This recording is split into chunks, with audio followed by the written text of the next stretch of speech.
The word he vav he in the dictionary, you'll see it means to exist or to cause to exist. And the letter yod as a prefix means he will, so he will cause it to exist. He vav he also means to destroy or to annihilate from existence. In other words, yod he vav he as a word means he who causes it to exist, and by his hand he has the power to make it cease to exist. Well, that's essentially what there it is means. But that's Chinook, Indian, Alaskan. It's the same word.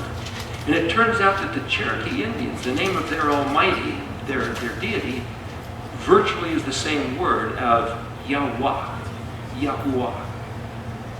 The word for, I think it's hello in this one dialect of Nigerian is also the same word. Interestingly enough, Hebrew is all the way around the world from ancient days. The word Brazil, where'd that come from? Well, the letters Bet, Resh, Zion, Lamed are Hebrew for iron, Brazil. And there's more iron taken out of Brazil than anywhere else, apparently, and they've got a big deal going with China to send them iron. So the word Brazil came from Hebrew. Peru, the first word that Yahweh spoke to Adam, we just went through it today in the study. Peru, uravu, be fruitful and multiply. The word Peru is Hebrew for be fruitful.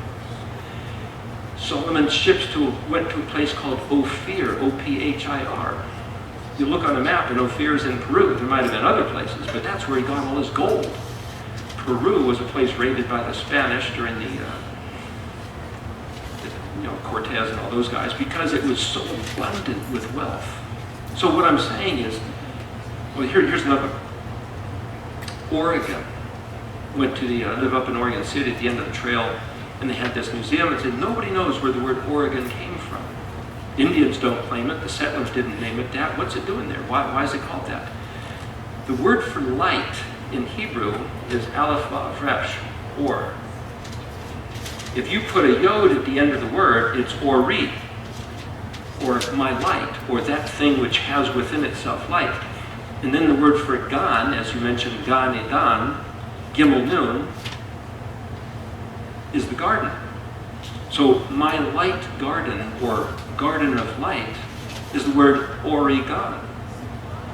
If you've ever seen Oregon in the spring or the fall, and especially right after a rain, it's just beautiful with the golden sunlight coming through, which is why University of Oregon is emerald green and golden yellow. It's a garden of light. But it's pure Hebrew. Who named it that? Who put the word Yod-He-Vav-He in that island of Hawaii?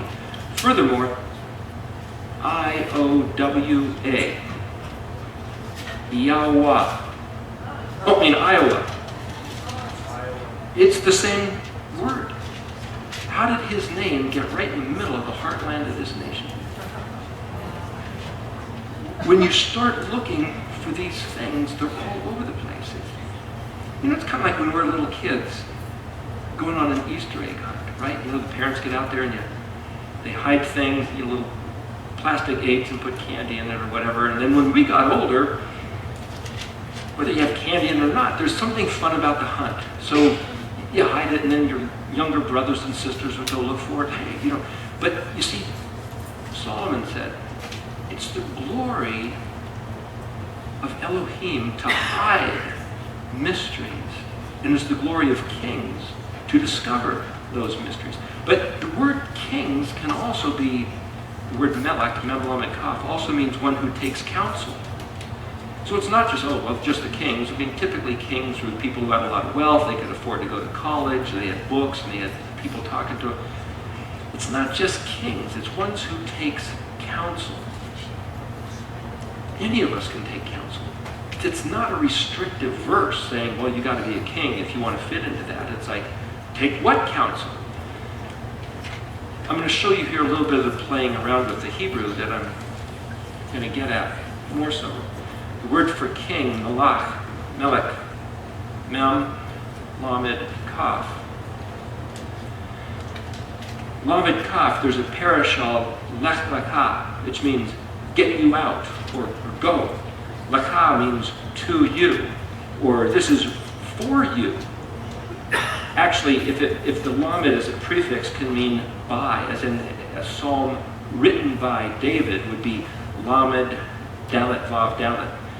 But you can't really tell other than the vowel points whether it means by David or for David. It's the same letter. Or it might be regarding David, because the lamed as a prefix means unto. Again, part of my study by not dealing with the vowel points is to take all those things into consideration. So mem as a prefix literally means water, but it's also a womb, or that place where something is hidden until it's exposed. It's also that place where something is nurtured and developed until it's ready to be given birth. So you could say the place where something has been hidden to you or for you. So it's the glory of this to uncover a matter. You could say, was he talking about it's the glory of the king to discover a matter? Or the glory is at the place of you who would try to discover the instructions. The lamed can mean the instructions of the Torah. We'll get to that in a moment. What I'm trying to show you is that if you look at the individual letters, you can read this word in a number of different ways. But if you read it in the typical translations, it says king.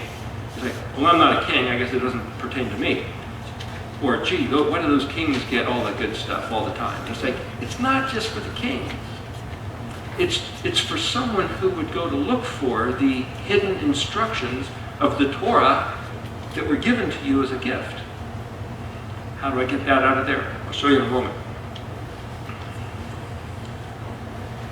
The point is, I'm going to use his name, Yahweh. If I'm sitting here driving down the road thinking, how do you spell Hawaii? And it turns out to be Yod-Heh-Vav-Heh, and you sound it out, Iyawa, or Yahweh, it's like, well, you guys aren't saying that name, and maybe nobody else is. But if he says, listen, I want everybody to say my name differently, so I can hear it all at once, so like the sound of mighty waters. If nobody's saying Yahweh, and he gives that to me, because I asked him, it's like, I've got a responsibility now. I got to call him Yahweh. Even if nobody else does, it doesn't matter. Because I got to answer for what I think he showed me that lines up with his word. So whether you call his name Yahuwah, or Yahweh, or Yahweh, or Jehovah, it's okay by me. But in Exodus 20, right after Moshe came down from the mountain, at the end of the matter, he says, talks about building an altar. But then he goes on to say, in all places where I allow or permit or cause, depending on how you translate that word, where I permit or cause my name to be remembered, there I will come to you and bless you. So, even if for all these years, people with well-meaning intention have said, don't mention his name, we don't know how to say his name, we're not going to even utter his name when speaking the Aaronic benediction, that's okay, whatever. But if now he's allowing us to remember his name, did he permit it? Did he cause it? According to Exodus, he will come here and bless us. I'm going to go for that. So I'm not going to squabble about if somebody doesn't want to use his name, but I'm going to use his name because even Boaz, if you look at Ruth, I think it's chapter 2, he would encounter his men in the field. And some people say, well, only the name should be used in the temple or in the sacred place. It's like Boaz met his workmen in the field. And it'd say, Yahweh Amkam. That's Yahweh be with you. Or he would say the other one, and they would say backwards. They'd say, Yivarekaka Yahweh, which is to say, and bless you, Yahweh. See, they phrased it a little different. They didn't say, and Yahweh bless you. They said, Yivarekaka Yahweh. That happens to be the first two words of the Aaronic benediction. Yivarekaka Yahweh, Vayishmarecha. Now, I know some Messianic leaders say the word Hashem, or Adonai, or the Lord. And again, I'm not going to put those guys down, but I'm going to use his name. If he allows me, gave me his name, I'm going to use his name with great boldness and gladness. because it was one of those things that's been hidden for all these years. If somebody else doesn't like it, just ignore it. Okay, so anyway, let me show you something about these letters. Yes?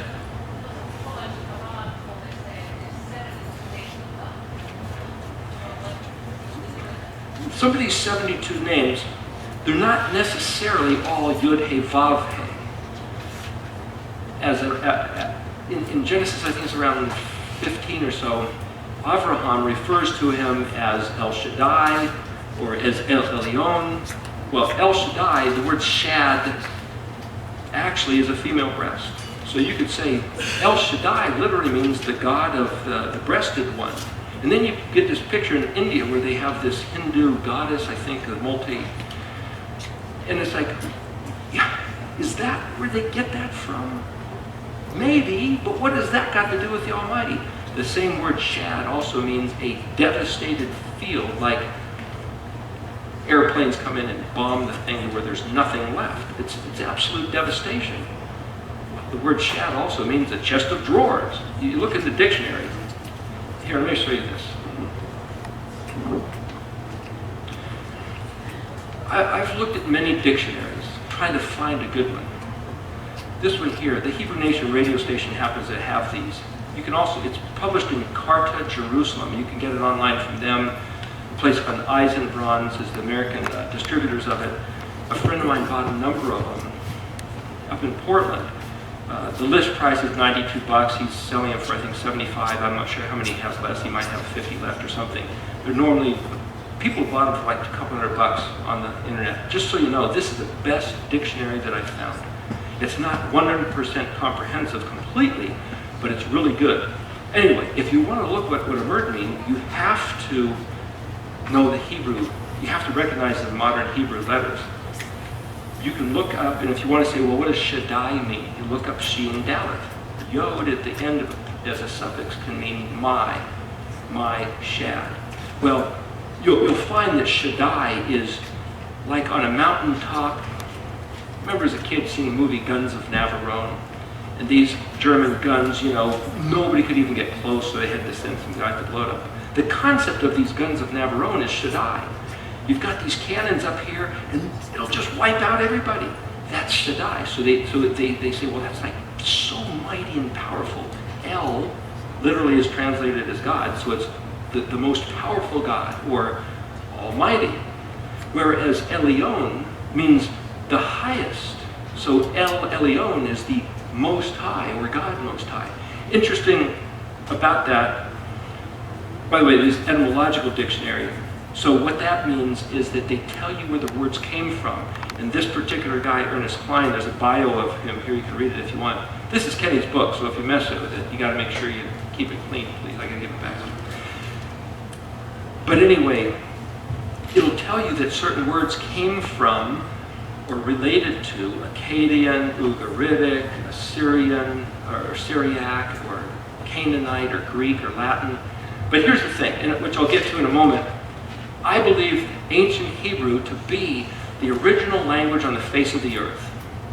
I believe that ancient Hebrew was not an earthly, man-made language. Linguists of the world will disagree with me, but I will show you, prove to you, I believe, that this language was invented by Yud He Vav He himself. He designed the Hebrew language. And as such, if this dictionary or any other says, well, this Hebrew word was borrowed from Arabic or from Sumerian, because they were more ancient languages, what I think happened is that it started off in Hebrew, in which case Noah would have been speaking Hebrew up until the time of the Tower of Babel, in which case all the other languages started rolling out and spinning out, including Sumerian, and including Arabic, Aramaic, Ugaritic. But because they have related words to Hebrew, and the track from Hebrew got lost, what we think of is like, oh, they were the most ancient ones, and then we have modern Hebrew, which probably borrowed from them. So without proving it as saying, oh yes, I found records where Hebrew was more ancient than all these other languages, what I'm going to show you is the proof in the alphabet itself, logical reasoning why I believe Hebrew to be the most ancient language, which means by default all the other languages came after Hebrew. I can't show you ancient documents because the most ancient documents that we apparently have finding any artifacts of Hebrew go back to about 1000 BC, which is the time of David and Solomon, and they're all in Paleo-Hebrew. But the Canaanites lived there. I mean, the Canaanites were in the land at the time of Moshe, which was about 1500 BC, and Abraham, which was about 2000 BC. But there's no records from back then, so I can't say, oh look, here's some ancient Hebrew from way back then. I can only prove this by looking at the alphabet. So, reading this book here, I've got a little bit different opinion than Ernest Klein, who this guy was a brilliant scholar, and I don't even try to compare myself to him. But what I'm saying, I see something coded, encoded, codified, encrypted into the alphabet, which is what I was going to show you. If you take the English language, the English alphabet, just to give you some sense of where you're at. If I had a bigger whiteboard, I apologize that it's kind of hard to see, but best we can here. The letter A is the Aleph. B is the Bet. C is actually the phonetic of a Gimel. Dalet, D. He, E. Vav, F. The letter G, interesting thing about the letter G, it's the 7th letter. In English, we have a way of writing the letter G like that, right? You've seen that letter G, lowercase c. In Paleo-Hebrew, one way to write this letter, it's the letter Zion, is like this.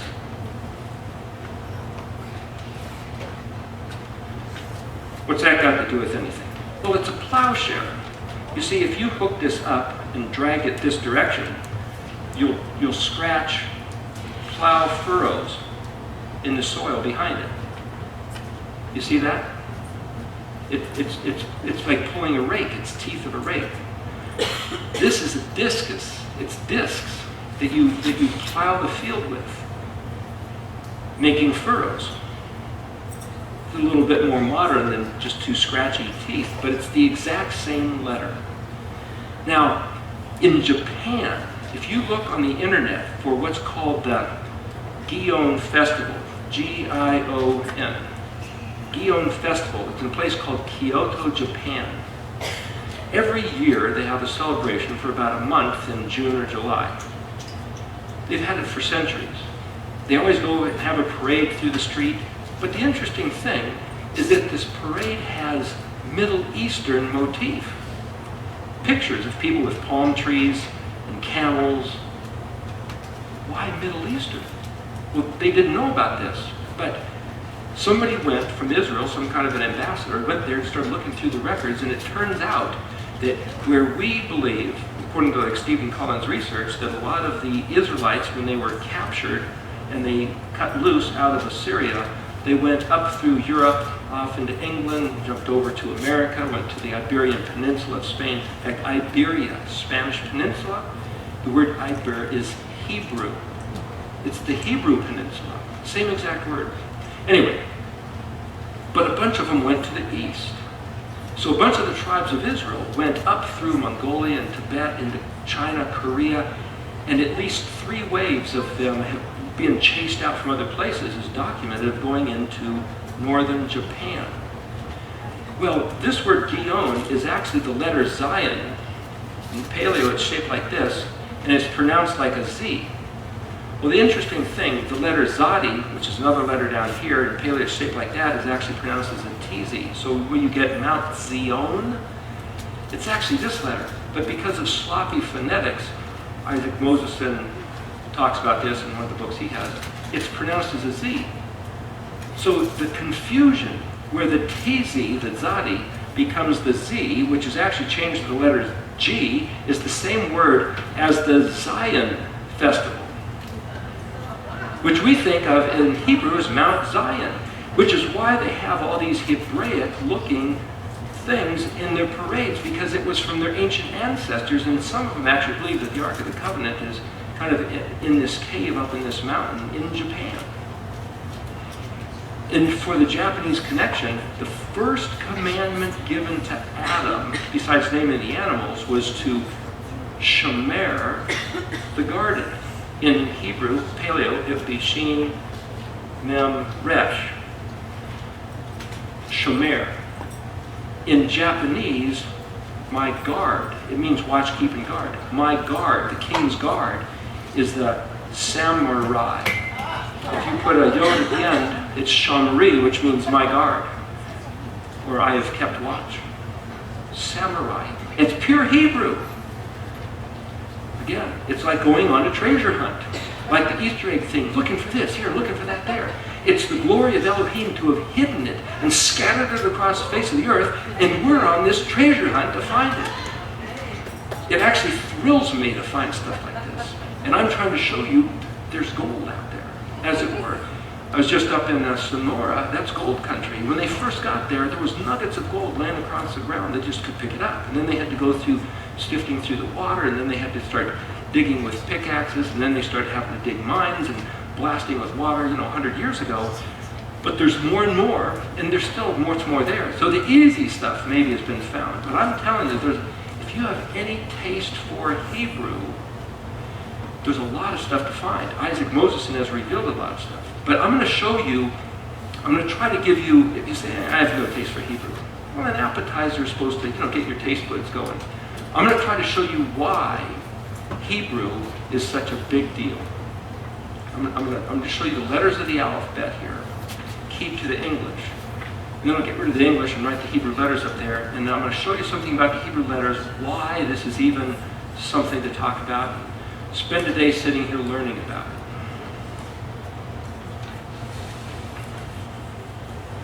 Okay, so you have the letter G, which is the seventh letter, Zion. Everybody thinks 7 is the perfect letter. You're talking about 7 as being the number of the days of the week and all these different calendars. By the way, just so you know, people are uncovering more information all the time. And I had thought that, everybody's got a 7-day week. And a friend showed me something on the internet the other day. And the guy was talking about the phases of the moon and how to determine the calendar and this and that. He said the Romans, for a period of time, right around the time Yeshua was around, had actually an 8-day week. And the French tried to play around with a 10-day week. And some people had maybe a 4 or 5-day week. But it always comes back to 7.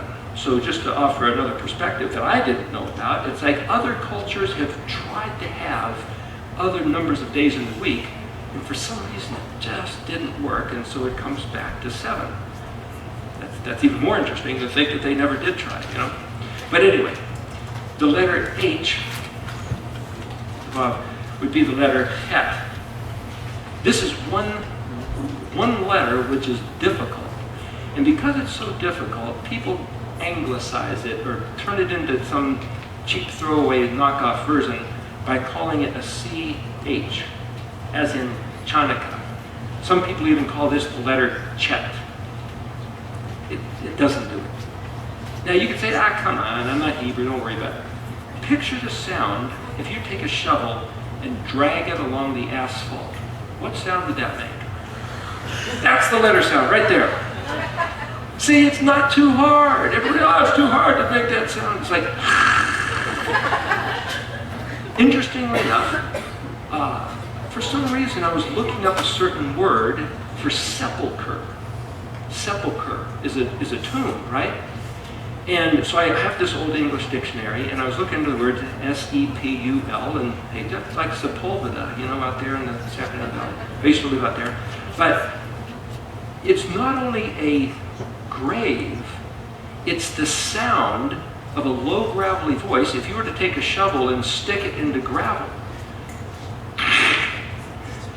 it's the same word as sepulcher. Interestingly enough, this letter here represents to put something into a container or a tomb or a grave. So the fact that this letter sounds like sepulcher, a low gravelly voice of putting a shovel into the gravel, even the word gravel right? English, G-R-A-V, gravel, grave. Why would the word grave, gravel, sound like the sound of this letter, chet? We'll get to that in a minute. But I'm just telling you, this stuff that's Hebrew goes all the way back into the ancient English language, Latin, Greek. It's the original language, and I believe it's there to key into our minds, into the very essence of our beings. And when you see what's in this language, it'll prove the point. Anyway, het. Now the IJ basically is where we get the letter yod, which we already went through. The letter kaf is an open hand, actually, drawn like that, but I quite often make it easy, just draw it like that. It's also drawn like that, which spinning it around is where we get the letter K. Just for what it's worth, Frank Seekin's book, Hebrew Word Pictures. Here it is. This is in your library. I got this book years ago and I didn't even look at it, and I finally started looking into this Hebrew, and this is a great book.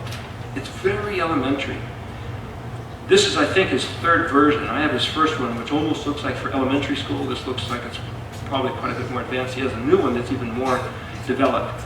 But he'll show you, here, pay, a mouth, and he shows you a mouth open, and he shows you how it's keyed to Psalm 119. I'm going to show you some things that go way past this. I'm not putting this down, but if you want to have a good basic understanding of how Hebrew works, I would highly recommend this for you. Anyway, he shows you how this letter became that letter, and shows you how it evolves over a couple thousand years.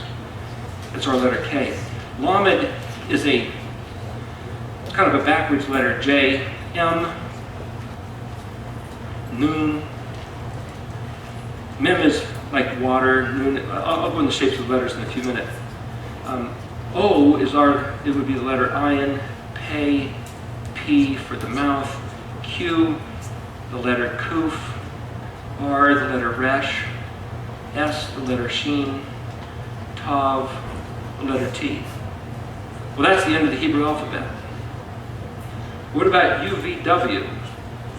Well, UVW actually goes back to the letter Vav. It's got those same phonetics. What about the letter X? Well, the letter X is the shape of the letter T, which is the letter Tav. What about Y? Well, Y is the letter Yod, I, Y, and J, and the Z is the same as the Zion. So even though there's extra English letters, they didn't stray from the Hebrew. They just kind of broke them up and shuffled things around. Greek did the same thing, only the Greek abandoned a couple of the Hebrew letters and added 5 more at the end. The thing about this, if you take the Hebrew alphabet written in Paleo, and you held it up to a mirror, or you took it and you flipped it around the other way, you'll get almost the exact shape of the Greek alphabet. And then the Greek alpha beta alphabet became the Latin, which became the English. But the ancient Hebrew is the alphabet. So if I'm trying to introduce people, I might call it the alphabet, but it's really alphabet to distinguish what that is. So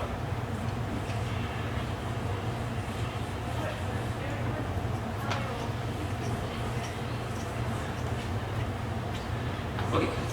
So if you look at the words ancient Hebrew on the internet, you'll find Jeff Benner's site. Jeff Benner's done a great study, and he's got a number of books.